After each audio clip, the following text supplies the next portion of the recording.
से कुछ ही देर में एक अहम बैठक लेने वाले हैं। दरअसल एनआईए के डीजी और आईबी चीफ के साथ ये बैठक होनी है। मिल रही जानकारी के अनुसार गृह मंत्रालय पहुंच चुके हैं। गृह मंत्री अमित शाह से कुछ ही देर में गृह मंत्री अमित शाह एनआईए के डीजी और आईबी चीफ के साथ बैठक करने वाले हैं। मिल रही जानकारी के अनुसार आज गृह मंत्रालय में गृह मंत्री अमित शाह की मौजूदगी में होने वाली इस बैठक में क्या कुछ तय होगा, क्या स्थिति रहेगी आगे, डिटेल्स लगातार हम आप तक पहुंचाते रहेंगे। अब से कुछ ही देर में गृह मंत्री अध्यक्षता करेंगे इस बैठक की। अनूप गुप्ता हमारे सहयोगी इस वक्त हमारे साथ जुड़ गए।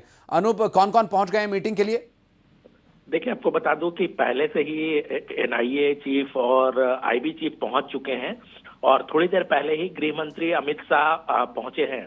हाई लेवल बैठक होगी और जाहिर सी बात है, जिस तरीके से एनआईए को इस पूरे जांच की जिम्मेवारी दी गई है, किस तरीके से एनआईए और आईबी के बीच कोऑर्डिनेशन हो, किस तरीके से जो इंफॉर्मेशन शेयरिंग है वो आगे बढ़ाया जाए, इन तमाम मसलों को लेकर के गृह मंत्रालय में गृह मंत्री अमित शाह की अध्यक्षता में हाई लेवल बैठक होगी।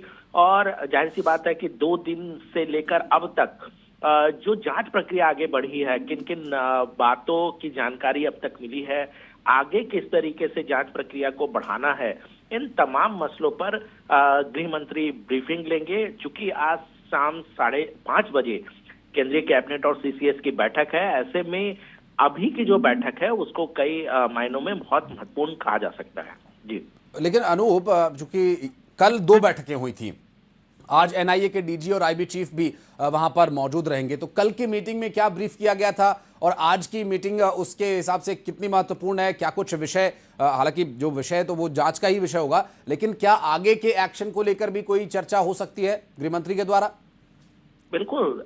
देखिए, चूंकि प्रधानमंत्री नरेंद्र मोदी अभी भूटान के दौरे पे है, प्रधानमंत्री नरेंद्र मोदी जब देश वापस आएंगे तो शाम को 5:30 बजे अहम बैठक होगी और चूंकि सीसीएस की बैठक होगी तो जाहिर सी बात है कि पूरी ब्रीफिंग प्रधानमंत्री नरेंद्र मोदी खुद लेंगे, खुद इसकी जानकारी लेंगे कि जो सुरक्षा एजेंसियां हैं वो अब तक जांच प्रक्रिया को कहां तक बढ़ा चुकी है। हाँ। जिस बात का जिक्र कर रहे थे, चूंकि कल खुद गृह मंत्री अमित शाह ने 2 रिव्यू बैठक बैक टू बैक गृह मंत्री की तरफ से की गई थी।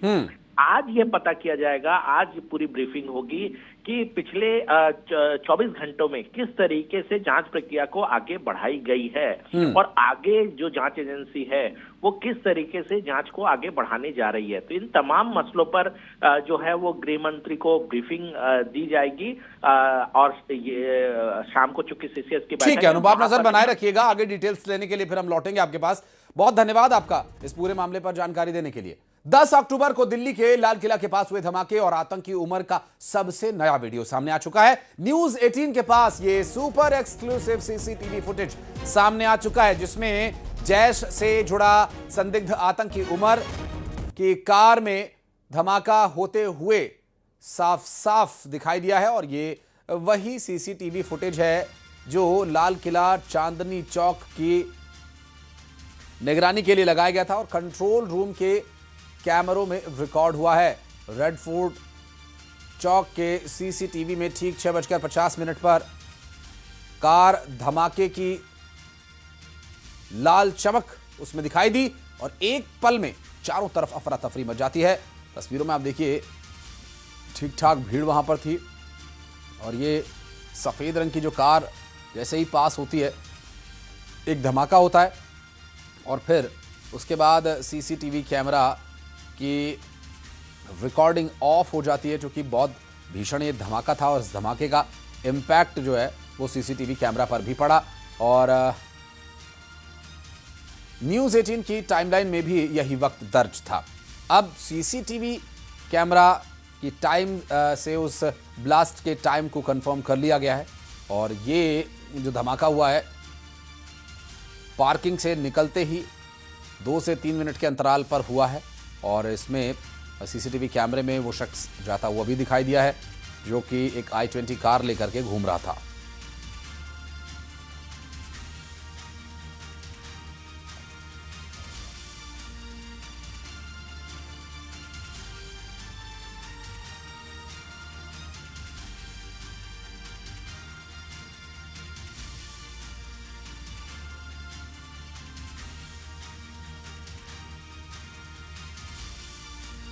और ये देखिए, ये वो धमाके की तस्वीर है जब चांदनी चौक के लाल किला चौक पर ये धमाका हुआ था। देखिए, आग की जो लपटें उठी कार से, आसपास काफ़ी भीड़ मौजूद है। और ये देखिए किस तरह से ये पूरा धमाका हुआ, जिसका सबसे ताज़ा जो सीसीटीवी वीडियो सामने आया इस वक्त आपकी स्क्रीन पर न्यूज़ 18 के माध्यम से आप देख पा रहे हैं। और जैश से जुड़ा आतंकी उमर जो लाल किला कार ब्लास्ट में मारा गया, घटना से पहले 10 तारीख को ये व्हाइट i20 कार के साथ लाल किले की पार्किंग में भी जाता नजर आया था। सीसीटीवी कैमरे में साफ साफ ये दिखाई दे रहा है। दोपहर 3:19 पर कार पार्किंग एरिया में दाखिल होती है और करीब 3 घंटे तक वहां पर मौजूद रहा ये शख्स। और ये वही कार है जो बाद में धमाके में पूरी तरह से तबाह हो गई। जांच एजेंसी अब इस सीसीटीवी कैमरे की निगरानी और इसकी फुटेज को अहम सबूत मान रही है। करीब 3 घंटे पार्किंग में रहा था उमर और पार्किंग से निकलने के तुरंत बाद 2 से 3 मिनट में ही उसने धमाके की वारदात को अंजाम दिया। ब्लास्ट से पहले की एक तस्वीर जो सामने आई है वो हम आपको दिखा रहे हैं और लाल किला पार्किंग में ही वो मौजूद था करीब 3 घंटे तक।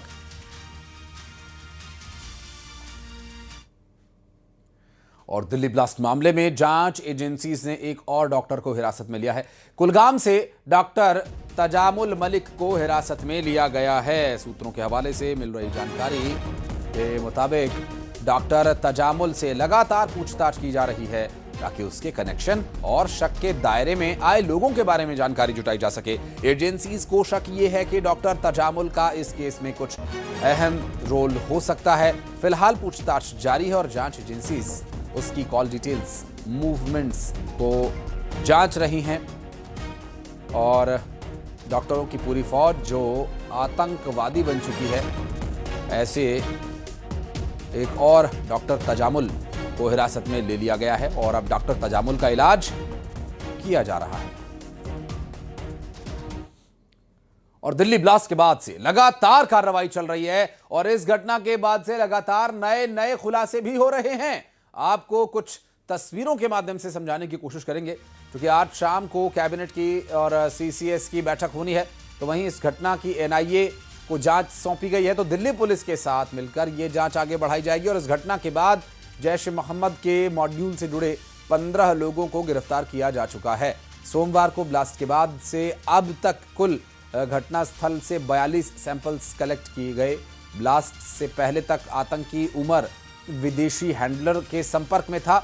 आज उमर का एक और वीडियो भी सामने आया और इस घटना के बाद दिल्ली से यूपी तक अलर्ट है।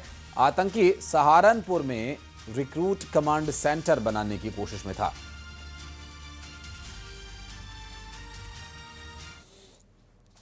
और इस ब्लास्ट मामले की जांच जैसे जैसे आगे बढ़ रही है वैसे वैसे कई बड़े खुलासे हो रहे हैं और इन सब के बीच खुलासा यह हुआ कि अल फलाह यूनिवर्सिटी का चेयरमैन जवाद सिद्दीकी महू का रहने वाला निकला है।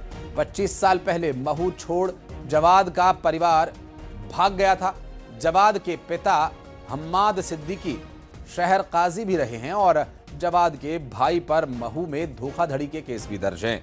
एएसपी रुपेश द्विवेदी के मुताबिक दिल्ली धमाकों में जवाद सिद्दीकी का नाम सामने आने पर उसके परिवार के पुराने रिकॉर्ड खंगाले जाने लगे हैं।